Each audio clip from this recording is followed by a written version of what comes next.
There are Muslims who pray 5 times a day with consistency and discipline, yet deep inside they feel no peace, no closeness, and no real change in their lives. He was one of them.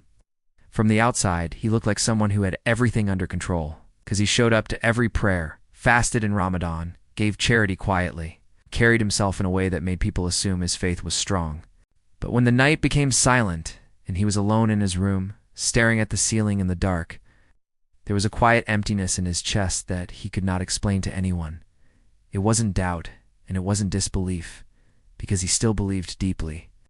It was the uncomfortable feeling of doing all the right actions while feeling completely disconnected inside. Every prayer had slowly become a routine that his body performed automatically, while his mind wandered through unfinished tasks. Work stress, financial pressure, and endless thoughts about the future. He would stand in prayer and recite verses beautifully. Yet moments later, he could not even remember what he had just recited because his heart was not present in the words. Sometimes he would finish the entire prayer and immediately reach for his phone, as if he had just completed a task rather than experienced a conversation.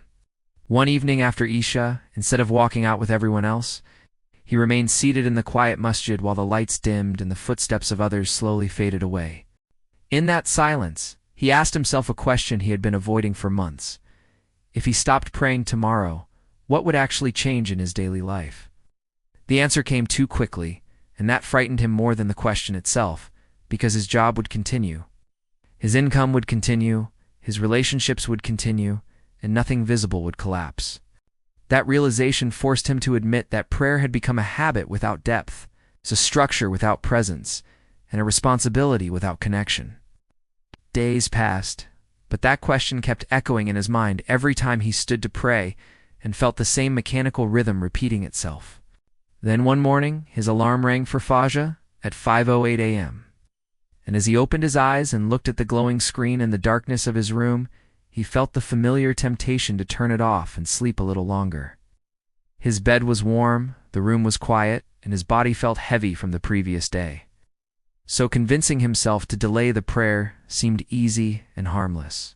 As he lay there holding his phone, a subtle thought crossed his mind that he could pray later, because he had done it many times before and nothing dramatic had ever happened.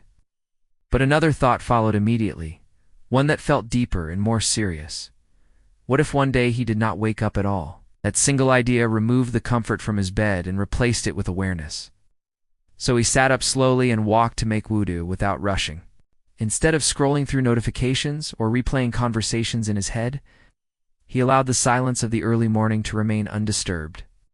When he stood for prayer, he made a quiet decision that this time he would not rush through the recitation, just to finish quickly. After reciting the opening chapter, he paused briefly and forced himself to reflect on the meaning of the words he had been repeating for years.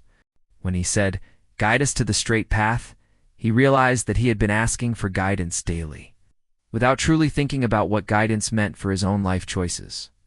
For the first time in a long while, he consciously meant what he was saying, even if the feeling was not overwhelming or emotional. There were no tears and no dramatic transformation, but there was a subtle shift in awareness that made the prayer feel real instead of automatic. After finishing, he did not stand up immediately. Instead, he remained seated in silence, allowing the stillness of the moment to settle within him. He noticed that the emptiness had not disappeared entirely, but it no longer felt confusing because he had finally identified its source. The problem was never the prayer itself.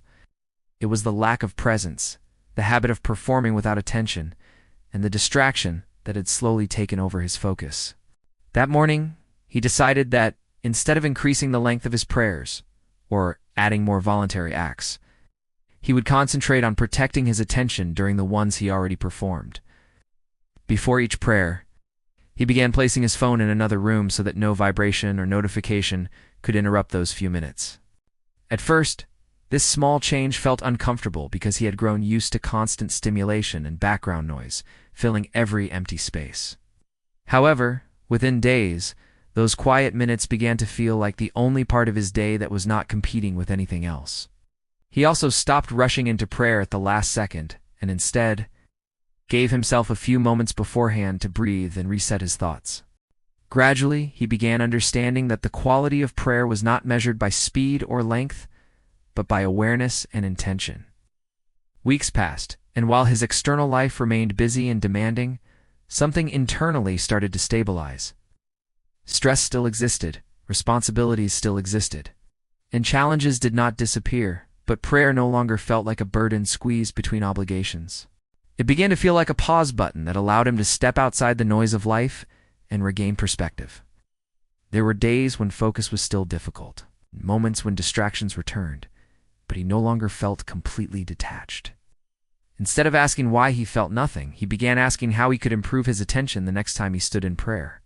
One night, after completing Isha, he walked home with a calmness he had not experienced in a long time, and he realized that the change had not been dramatic but consistent. The difference was not that his life had become easier, but that he was no longer standing in prayer on autopilot. He understood that repetition without awareness can slowly empty even the most meaningful actions of their impact. But he also understood that even small amounts of presence, practiced consistently, can restore depth to something that once felt hollow.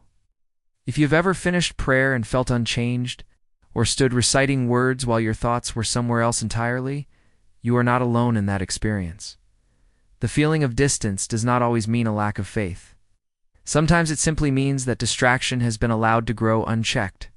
Start with one prayer and slow it down enough to understand at least one verse you are reciting.